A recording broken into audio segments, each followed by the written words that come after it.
रामपुर गांव के बीचों बीच एक बड़ी हवेली थी। उस हवेली में रहता था राघव, धनवान पर मन से थोड़ा कठोर। खेत खलिहान, बैल, नौकर चाकर, किसी चीज की कमी नहीं थी। राघव की दो पत्नियां थीं, काव्या और गौरी। काव्या राघव की दूसरी पत्नी थी। गोरी चिट्टी, लंबा कद, बड़ी बड़ी आंखें। जब वह सजी धजी बाहर निकलती तो लोग बस देखते रह जाते। पर उसके स्वभाव में घमंड भरा था। उसे अपनी सुंदरता पर बहुत अभिमान था। गौरी राघव की पहली पत्नी थी। सांवली, साधारण चेहरा, नाक थोड़ी बड़ी, दांत हल्के टेढ़े। गांव की औरतें अक्सर उसे देखकर फुसफुसातीं, बेचारी की किस्मत ही खराब है। लेकिन कोई नहीं जानता था कि गौरी का दिल कितना विशाल है। वो भले ही चेहरे से खूबसूरत नहीं है, पर दिल कितना साफ है। एक सुबह काव्या आईने में खुद को निहारते हुए, राघव जी, देखिए ना, ये हरी साड़ी मुझ पर कितनी जंच रही है। राघव मुस्कुराते हुए, बिल्कुल काव्या, तुम पे तो हर रंग जचती है। आपको पता है, पूरे गांव में कोई मुझ जैसा नहीं है। आप बहुत खुशनसीब हो जो मैं आपको मिली, वरना आपकी किस्मत में तो कितनी बदसूरत जीवन साथी लिखी थी। राघव मुस्कुराते हुए, सच कहती हो काव्या, तुम तो चांद हो। और कुछ लोग उसने गौरी की तरफ देखकर कहा, जो चुपचाप रसोई में रोटी बेल रही थी। कुछ लोग तो बस घर के काम के लिए ही ठीक हैं। मेरी असली पत्नी तो तुम ही हो काव्या, और ये तो बस नाम की पत्नी है, पत्नी के नाम पर नौकरानी। गौरी ने सब सुन लिया। उसके हाथ आटे से सने थे, पर दिल आंसुओं से। रोटी बेलते बेलते उसके आंसू बह निकले। गौरी मन ही मन बोली, क्या इस दुनिया में जीने के लिए खूबसूरत होना ही जरूरी है? इंसान खूबसूरत नहीं होगा तो उसकी कोई कदर नहीं की जाएगी। गौरी ने अपने आंसू पोंछे और रसोई से उठकर राघव और काव्या के पास गई। फिर उसने धीरे से कहा, जी, खाना तैयार है, आप लोग खाना खा लीजिए। उसकी आवाज में शिकायत नहीं थी, बस अपनापन था। काव्या ने उसकी तरफ गुस्से से देखा और बोली, काव्या तंज कसते हुए, अरे, पहले तुम खुद को तो देख लिया करो। इतनी बदसूरत होकर सामने आ जाती हो। तुम्हारा चेहरा देखकर पूरा दिन खराब हो जाता है। राघव ने भी गौरी की तरफ देखा, लेकिन कुछ नहीं बोला। गौरी चुपचाप सिर झुकाकर अंदर चली गई। उसकी आंखों में आंसू थे, लेकिन होठों पर शिकायत नहीं। दिन गुजरते गए। गौरी को हर दिन बदसूरत होने के कारण जलील होना पड़ता। वह कुछ देर रोती, फिर अपने आंसू पोंछे कर फिर से काम में लग जाती। गौरी सुबह सबसे पहले उठती। चूल्हा जलाना, पशुओं को चारा देना, आंगन लीपना, सबका खाना बनाना, घर का सारा काम करती। दूसरी तरफ काव्या देर तक सोती, फिर उठकर सिंगार में लग जाती। घर का कोई भी काम नहीं करती। एक दिन गांव में पूजा का आयोजन किया गया था। रात को गांव के मंदिर में पूजा रखी गई थी। गौरी तैयार होकर हाथ में पूजा की थाल ली बाहर निकली। वह आंगन में पूजा की थाल लेकर खड़ी थी। वह राघव का आने का इंतजार कर रही थी। तभी उसने देखा, राघव के साथ काव्या भी तैयार होकर बाहर आई। गौरी काव्या को देख हैरान हो गई। गौरी ने उदास मन से कहा, आप दोनों कहीं जा रहे हो? काव्या ने गुस्से से कहा, काव्या चिढ़ते हुए। तुमसे मतलब, अब तुम्हें हर बात की खबर देनी पड़ेगी। काव्या का जवाब सुन गौरी ने सिर झुका लिया। गौरी उदास होकर बोली, नहीं काव्या, ऐसी बात नहीं है। वो मुझे अभी राघव जी के साथ गांव के मंदिर जाना था। गांव वालों ने पूजा का आयोजन किया है। मुझे पता है, ज्यादा ज्ञान मत दो तुम। मंदिर जाने के लिए ही मैं इतनी तैयार होकर आई हूँ। राघव ने हैरानी के साथ काव्या को देखा और बोला, राघव, पर काव्या, तुम्हें तो मंदिर जाना बिल्कुल भी पसंद नहीं है, तो फिर आज कैसे मन बना लिया? राघव जी, कैसी बात कर रहे हैं आप? आप मेरे होते हुए इस बदसूरत के साथ इतने लोगों के सामने जाएंगे? लोग हंसेंगे आप पर, और मुझे बिल्कुल भी पसंद नहीं इस बदसूरत की वजह से लोग आपका मजाक बनाए। काव्या की बातें सुन गौरी का दिल छन्नी हो गया। वैसे तो उसे रोज ताने सुनने की आदत थी, लेकिन आज उसे ज्यादा बुरा लगा। गौरी ने खुद से कहा, हे भगवान, आज आपने मेरे पत्नी होने का इकलौता हक भी छीन लिया। वैसे भी राघव जी मुझे बिल्कुल पसंद नहीं करते, न मुझे अपने साथ कहीं लेकर जाते हैं, सिर्फ मंदिर मेरे साथ जाते थे। आज आपने मुझसे मेरी इकलौती खुशी भी छीन ली। तभी काव्या ने गुस्से से कहा, किस सोच में पड़ गई? लाओ ये पूजा की थाली मुझे दो और जाओ घर का सारा काम करो। गौरी ने न चाहते हुए भी काव्या को दुखी मन से पूजा की थाली दे दी।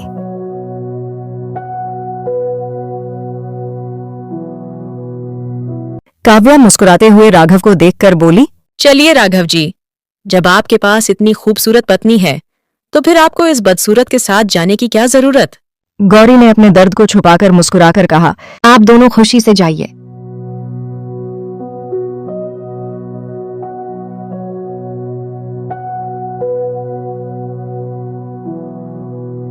जब वे दोनों चले गए, गौरी वहीं घर के बाहर बैठ गई। गौरी ने अकेले बैठकर भगवान से प्रार्थना की, गौरी, हे ईश्वर, अगर मैंने कभी किसी का बुरा नहीं चाहा तो मुझे बस इतना आशीर्वाद दीजिए कि मेरे पति मुझे भी इंसान समझे। उसकी आंखों से आंसू गिरकर मिट्टी में मिल गए। गौरी रोते हुए खुद से, और पता नहीं कितना दुख लिखा है मेरी जिंदगी में। शादी के बाद तो मुझे सिर्फ अपमान और ताने ही मिले हैं। मेरी जिंदगी में कोई खुशी है भी कि नहीं। कुछ देर बाहर बैठने के बाद गौरी घर के अंदर चली गई।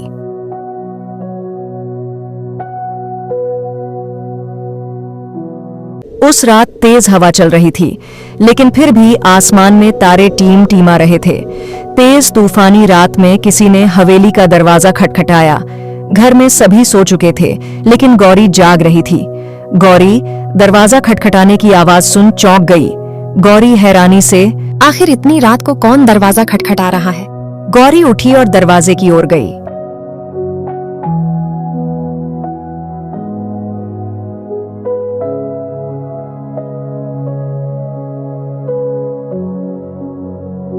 गौरी ने दरवाजा खोला। उसने देखा सामने एक बूढ़ी औरत खड़ी थी, लाल रंग की साड़ी जिसका रंग फीका पड़ चुका था, जो कि जगह जगह से फटा हुआ था, और उसके हाथ में लाठी थी। बूढ़ी औरत उदास आवाज में, बेटी, बहुत भूख लगी है, कुछ खाने को मिलेगा? 2 दिन से मैंने कुछ भी नहीं खाया है, कुछ खाने को दे दो बेटी। गौरी मुस्कुराते हुए बोली, बिल्कुल माँ जी, आप अंदर आइए ना माँ जी। गौरी उस बूढ़ी औरत को अंदर लेकर आई।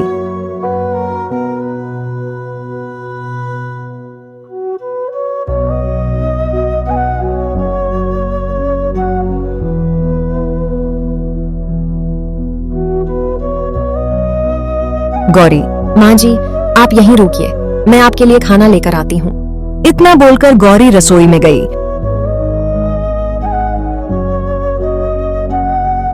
उसने अपना खाना उस बूढ़ी औरत के लिए थाली में परोसा। गौरी खाना लेकर बाहर आई। उसने देखा बूढ़ी औरत नीचे जमीन में बैठी थी।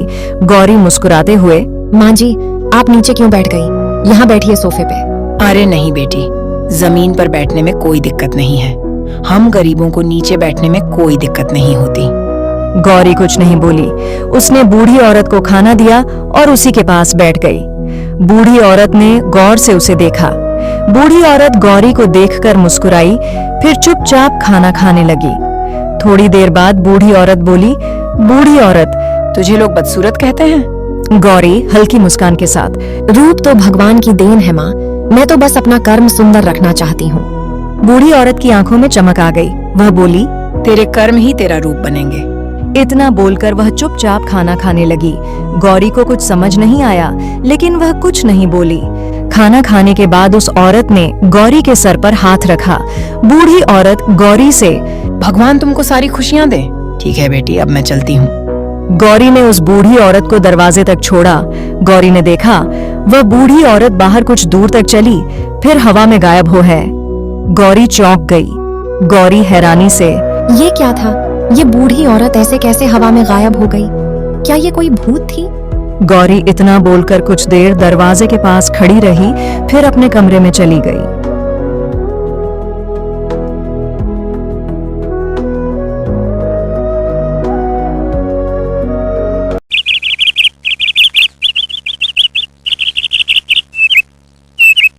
सुबह जब गौरी उठी तो उसे अजीब सी हल्की गर्माहट महसूस हुई। उसने ज्यादा ध्यान नहीं दिया और वह गांव के कुएं पर पानी भरने गई।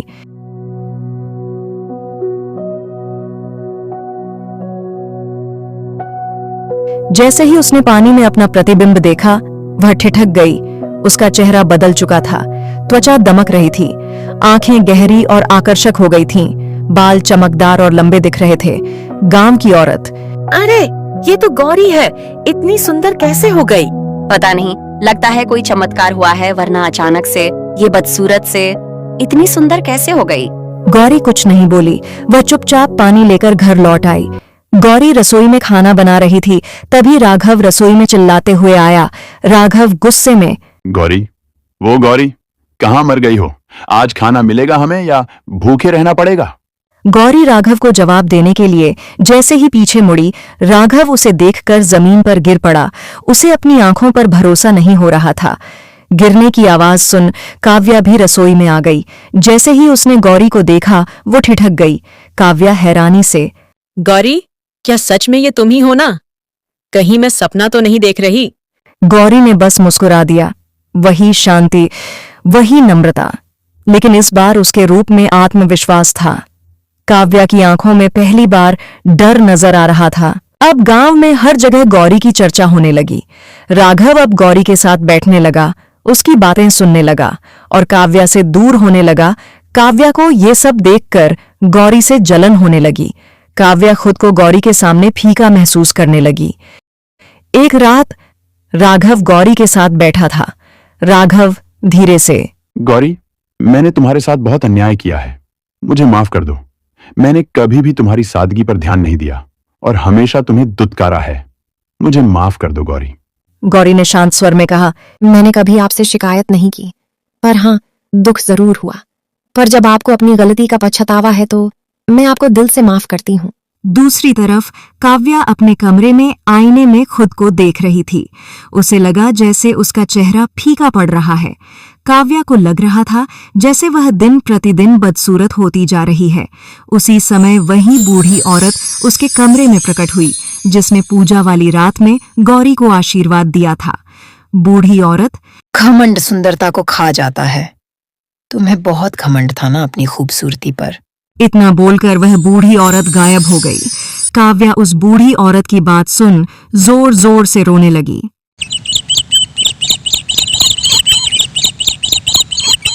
काव्या ने देखा गौरी अब बहुत खूबसूरत हो गई थी। गांव में सभी लोग उसकी ही बात करते। इसके बावजूद गौरी के व्यवहार में कोई बदलाव नहीं आया। वह पहले की ही तरह सबसे प्यार से ही बात करती, खुद काव्या के साथ भी, जिसने गौरी को उसके बदसूरत होने पर रोज ताने मारा था। ये सब देखकर काव्या का व्यवहार बदल गया। वह गौरी के पास आई। काव्या रोते हुए, गौरी बहन, मुझे माफ कर दो। मैंने तुम्हें बहुत नीचा दिखाया और तुम मुझसे बड़ी निकली। तुम इतनी सुंदर होने के बाद भी आज भी उतने ही प्यार से बात करती हो जैसे कि पहले करती थी। गौरी ने काव्या को मुस्कुराते हुए देखा और बोली, गौरी, हम दोनों एक ही घर की हैं। दिल साफ रखो, सब ठीक होगा। उस दिन के बाद से काव्या सुधर गई। फिर कभी उसने घमंड नहीं किया। अब काव्या और गौरी दो बहनों की तरह प्यार से रहने लगी। राघव ने पूरे गांव के सामने कहा, आज मुझे समझ आया है कि सुंदरता चेहरे में नहीं, चरित्र में होती है। हवेली में पहली बार सच्ची शांति आई। सच्चा चमत्कार बाहरी रूप का नहीं था। चमत्कार था गौरी की सहनशीलता, उसका प्रेम और उसकी निस्वार्थ सेवा। रूप बदल सकता है, पर दिल की सुंदरता ही असली पहचान है।